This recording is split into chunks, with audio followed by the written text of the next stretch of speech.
everyone, and welcome back to Austin Talks, where today I am talking about the Ahsoka series that is coming out tomorrow.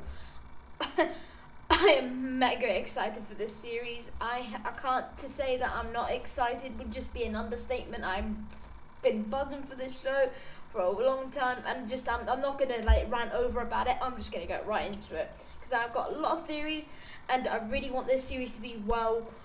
Marvel series have been a bit downhill recently, and I really want this to go well. So I'm gonna hear you can hear my theories from this video.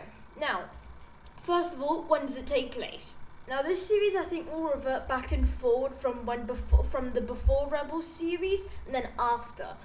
The reason I say this is because in the trailer, Sabine cuts her hair short, which is actually the same as Rebels, and I think her training will take place before the events of Rebels when she has the Darksaber, because that does make sense, because when she picks up the Darksaber in the series, she's actually quite skilled with it. But the reason is also she had long hair in parts of it, so I think she may have actually started her training with Ahsoka. She knew Ahsoka before the events of season 2 of Rebels, so I think that's probably where it'll take place. And we'll probably pick off when or after, for around about season 4, when we find Ezra. So yeah, because he's Ezra, Thrawn are the two main focuses of this series. Yeah, we now have a full live action, live action Rebels. We've got Zeb, we've got Hera and Sabine. I don't understand why this hypes me up, but it really does, because they look really accurate to the series as well. There's no doubt in that, they look hella accurate. And I do wonder if we'll see Zeb again, because he is a core member of the group, and he's probably one of the funniest. He reminds me of a Nick Fury, almost like a funny Nick Fury. But he is also the tank of the group. I think it would be good to have him in there. And I can't lie, I don't think we'll see canon, because then it would just be more like a Rebels live action rather than an actual Ahsoka series, which is the point of this series. I think it's good that they're integrating the Rebels, because they are a core part of her storyline, especially after the events of the Jedi Order. Because Thrawn and the Rebels are referred to, even the events of what's it called, flippin' Mandalorian, yeah. So I do think they play a very big role in their what's it called, in her storyline. So I'm actually glad that they're in the series. So yeah. Yes, for once we've got orange lightsabers. Yes! Now, I don't know why what is it about orange lightsabers, but they seem more menacing than regular red lightsabers. I also like the reflection on humans, because the white lightsabers reflect on Ahsoka, and in Star Wars lore, an orange kyber crystal represents a grey area between the sides, the doings of the Jedi and the Sith, which is actually where these two people come in. And these are what they call grey Jedi. I thought they were called the Dark Jedi, no, they're called the grey Jedi. It is actually confusing how this applies to this series, because we find out soon enough that they've interacted with Darth Vader, making me believe that they are pure evil, but so they're not exactly Sith, but they are they're not Jedi either. They're in the middle almost. They're basically bounty hunters with lightsabers. Almost. They do what they have to. They kind of remind me of the Guardians in Clone Wars, the ones with the yellow lightsabers. They just do what needs to be done, no matter the consequences. But I think this will have a cool reflection. And also, this is the first time I've actually seen an orange lightsaber in the Star Wars thing, other than Jedi Fallen Order. But which gameplay storyline is coming soon to Austin Plays. But yeah, it's just not. I'm excited to see them. I just don't know why though. There is always a master and an apprentice. Yeah. Now I like how this certain concept is integrated in some way throughout the franchise. It is something because it is something emphasized in every single series. It was emphasized in Kenobi. I think it was one of the key points in Kenobi. But like it's the same with Rebels. It's the same with every other movie. There's always a master and an apprentice. In this series in particular, the master is Ahsoka and the apprentice is Sabine. And obviously this is a good reference to the Rebels series because Ahsoka did train Sabine to use the dark saber. And Ahsoka does seem like one of those people who doesn't want to teach, similar to Anakin, but she knows the dangers about being a Jedi Knight, evidence being in the plot of the series. But no, I think the way that... So, okay, if we go down right now, if we go down the tree, it goes... So, Count Dooku, this is what as I know of, so I actually know Darth Sidious, Count Dooku, Obi-Wan, Anakin, Ahsoka, now Sabine. See, it's all done in a tree, almost. It's kind of always almost done in a tree, because Darth Sidious and Obi-Wan kind of taught Anakin, and yeah. Now, so, I do really like how they are, like, Ahsoka... And like they're still using it with Ahsoka. I don't know if Sabine will like teach a Mandalorian group or like she'll end up interacting with the Mandalorian. I have no clue, but that could certainly be a possibility. Now, what is the actual plot of the series? Speaking of which, this series actually has a lot of mixed it kind of has a mix of two plots, sort of.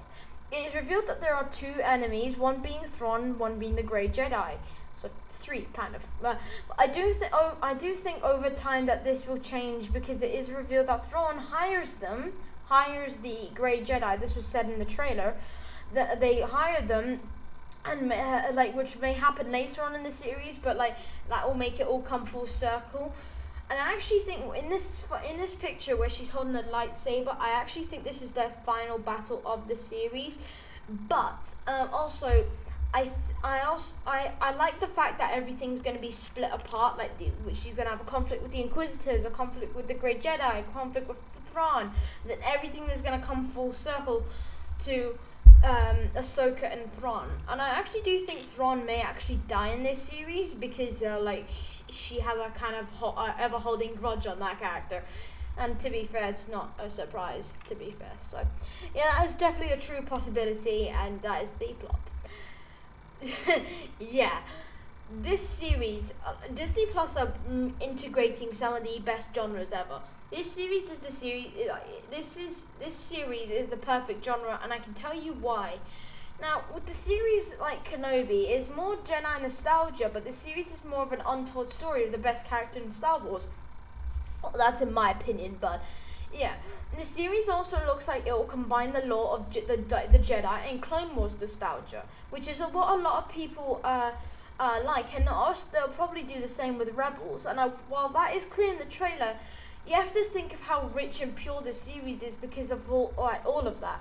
And I do know, I do have high hopes for this series, but the genre in the trailer sometimes isn't the way it is in the series, which I'm hoping is something they don't screw up.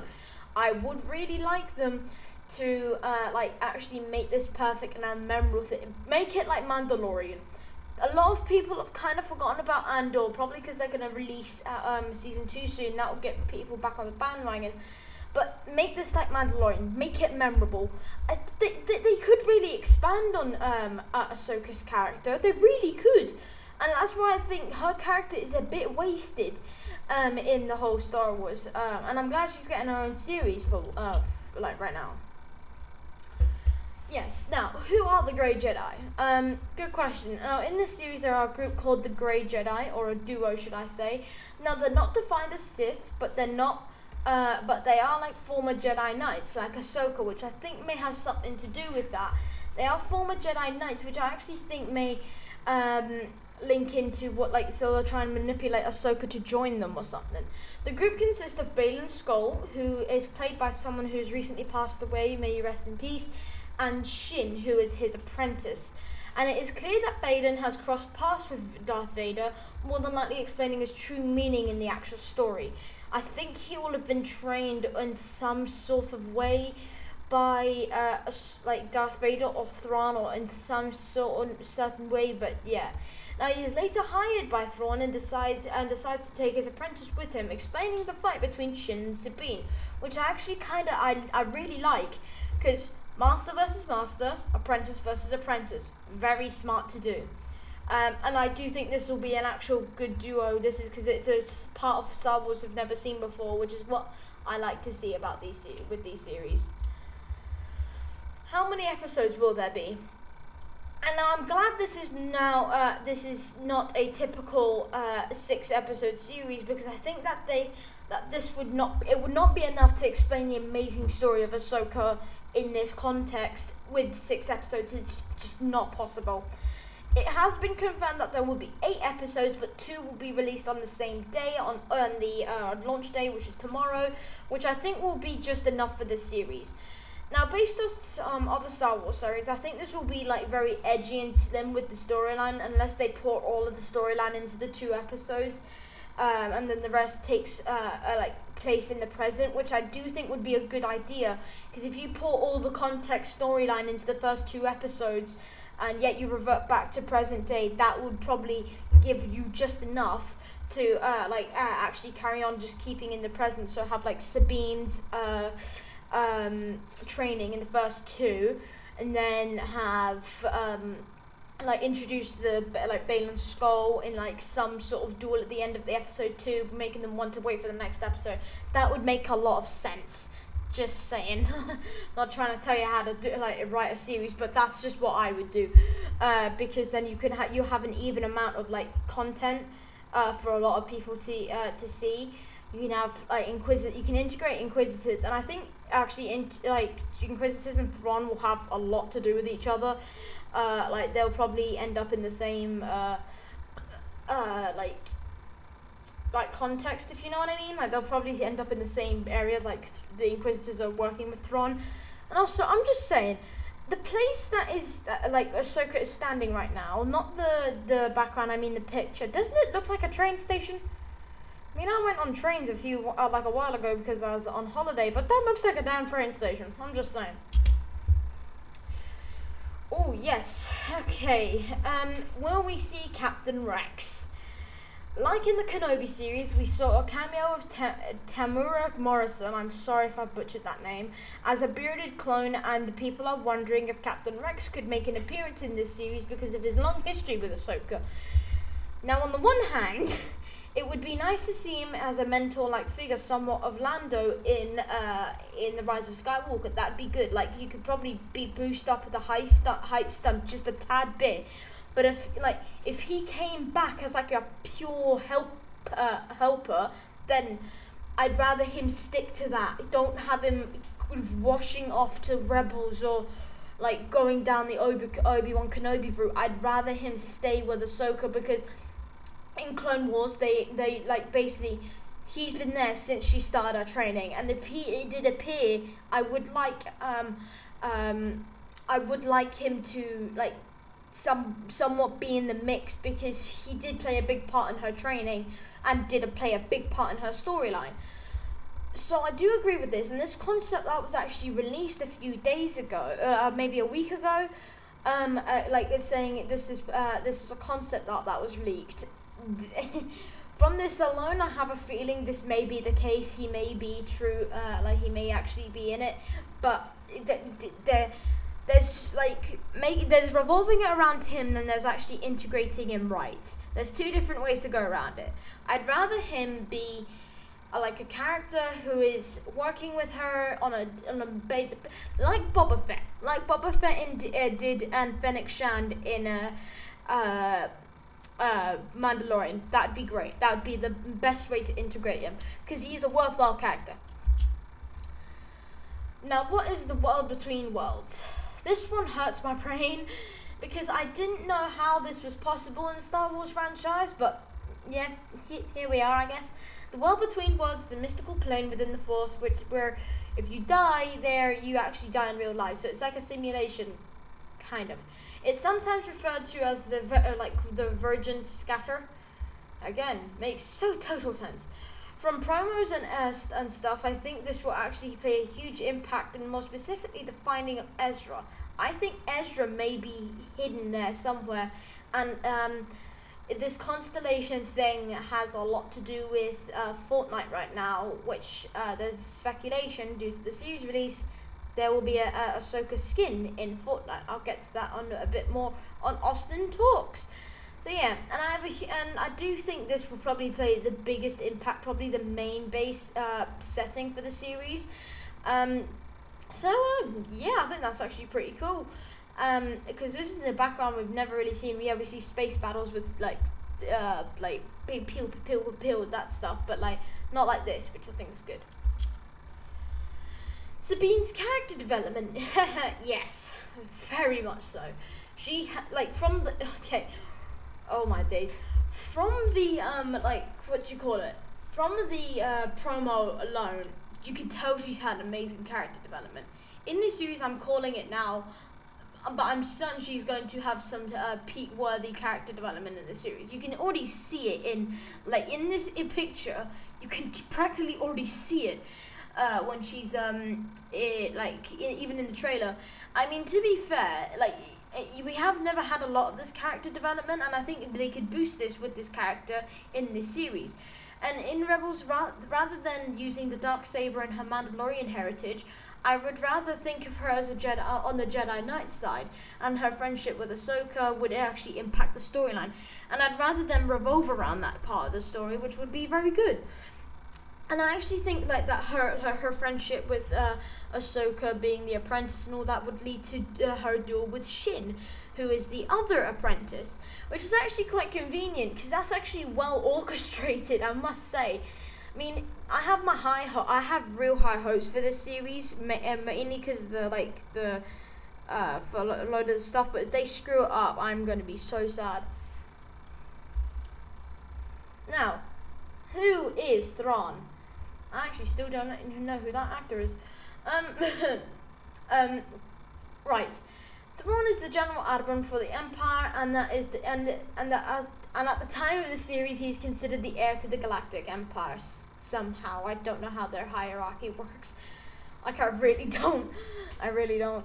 Now, he is considered really menacing for reasons that I do not know, because I still need to watch Rebels and actually to give context, but I've read a lot of stuff, so I'm pretty caught up. But I know that the Thrawn and Ahsoka have a rivalry almost, because he is constantly mentioned in the Mandalorian and all that. So yeah, and I think leading this this motivation between the two will probably lead to him either dying or like Ahsoka basically losing it almost. His full name is actually Mithran Morado. I actually may have said that right, but I think that's actually his name. But if you can see the first from the fourth letter to the, I can't count, but that's why he's called Thrawn for sure. And his skin and eyes make him more menacing than Darth Vader. I'm just saying it now. Actually, maybe not like Darth Vader after seeing the Kenobi series, but maybe more menacing than Darth Sidious. He was basically just wrinkled, very, very wrinkled and fried. Until I see this series on Watch Rebels, I guess this is just a scary dude to me. He's literally just there, scary, blue-skinned dude. That is him. Possible familiar appearances. As I've already said, I can say that we are going to have ones that we don't know, but likelihood is yes, because I know that Star Wars are they like to sprinkle in a bit of hype stunts and almost. I do not want any hype stunts or anything. Maybe a couple, but not like Flash. Please God, no. But at least something that may tie into the actual storyline that makes sense. There is a chance that Kanan Jarrus could return for a cameo in the live action, but they did that with Zeb, with the only expectation I would allow, as he is a rebel. But I would like Kanan. If Kanan came in as a flashback, fine. But I wouldn't like him in the main storyline like Hera and Sabine. Sabine plays a perfect role. So does Hera. Adding Kanan would be pointless. Zeb would be there for the laughs. I like him. And the Rebels and Ahsoka were the main focus of the series. But again, you have to remember the series is called Ahsoka. The main conflict, or the main what do you call it? The main title is Ahsoka. Means it has to revolve around Ahsoka. That is how this works, and how it should always work. will we see the Inquisitors? Yes. It is already confirmed that we shall see the Inquisitors. Maybe not the usual ones like we saw, but I can, in the image down below, I can tell you which ones will appear. The one with holding the double lightsaber to the left. Actually, they all are. Never mind. The one that is fully masked. Oh my God! How do you say this? Right, right, fully masked, but not the one with the red visor. No, not with the one with the red glow in her head. Like that one, not the big one, not the one with the hammerhead shark, not the one that looks like a TP on the left. But the one. Yeah, that one has actually been already shown in a clip, and that clip looks sick, I can't lie. My throat is dry as hell. Like, I like the Inquisitors because they are people who, like, do the Sith's dirty work. They're essentially the bounty hunters for the Sith. But I like their characters. Speaking of that person, it is shown that Ahsoka is the Darth Vader and Anakin will have a rich history, making so many other people wonder if we will see Darth Vader in this series. Unfortunately, I doubt it. If the series manages to be rented for a second season, then that renewed for a second season, then that would actually that would be a possibility in this season, but it's not looking likely in this season, and also it wouldn't make sense. It would be better if they kept Ahsoka and the Rebels like possibly leading to a battle with Darth Vader, because obviously they have like the richest history of all time, but it wouldn't be. I would rather like that they did the same thing with Obi-Wan Kenobi, like the half face thing, but I don't think it would be a good idea in season 1. I think a season 2 would be a better idea. Revolve around the Rebels for the first one, Darth Vader for the second. That's a good idea, because then you just have way too many villains. Inquisitors, Thrawn, Jedi, Darth Vader. It's just a mess. I would rather it not happen in this series, just for now. Just saying. But yeah. Now, could the Mandalorian make a cameo? No, easy as that. Because the time period is nowhere near what it is, and simple as that, because whilst it is clear that they have history, it's so many times before, it's her series, not a series of hype stunts like Boba Fett. But this is literally flipping, like, at this point Vader is still alive. This like Mandalorian takes place flipping after. Like, this ain't working, mate. This takes about like 15 years before, I don't know, but no, this is not how it works. Easy. Oh, what could this lead to? Yes, I actually really like this. One reason I love this show, and I already know what everyone knows, but this series has so many doors that it could open to, like, and it's clear from the promos alone. But I think if you want to focus on this point of the franchise, where like more than likely I'll go into more Clone Wars turning into Empire kind of vibe. And I do like that. I mean, we've had a lot of stuff in between Return of the Jedi, Force Awakens, and we've also had a few stuff in between Revenge of the Sith and New Hope. But there's so much you could do there, and maybe I think this was something I pitched. This was something I think was a good idea. The Crimson Dawn is not too far away because of the timeline of Solo. I don't know if this takes before or after. But maybe a series that with Darth Maul and the Siege of Mandalore leading to his taking over of Crimson Dawn. You could possibly integrate the fact that Sabine had to get out because of the Siege of Mandalore. That's another good idea. Now, like, obviously him taking over the Crimson Dawn, and now that is something I would love to watch, because Darth Maul has only had one live action appearance, which was in what's it called? Phantom Menace, which is the very first boost of the franchise. But this has so much potential. I don't know who they'd have to play him, because obviously I think it was Ray Park, someone, I don't know. But yeah, so that is something I really would like people to consider, because that would be an amazing idea. Oh, fan theories. Oh, yes, now. Right. With this series having a lot of potential to fill many gaps in the Rebel series, I have a theory. Okay, not leaving it out there blunt. At the end of season 4, we saw Thrawn and Ezra fight, but we never saw what happened. It could be that Thrawn was able to convince him to be a part of his regime, manipulating him to evil. This could lead to Ahsoka trying to find him and send him down the path of the Jedi Knight. Okay, I don't know if this is the way you put it. I think they're trying to say Ezra's become one of them, and then Ahsoka comes in and goes, yeah, no, you're not joining them. I think that's kind of what I got. In the Clone Wars series, it was revealed that Barriss Offee and Ahsoka had a conflict, so it would be revealed that she could return as a minor cameo or as a nostalgic hype stunt for the Star Wars. Oh, I hate where this is going, but I like the idea. This would also possibly hint at a redemption arc where she could be revealed that she was working with Thrawn, and it may be a long shot, but it could be the case. It's definitely a long shot, definitely could be the case. You're right about the hype stunt.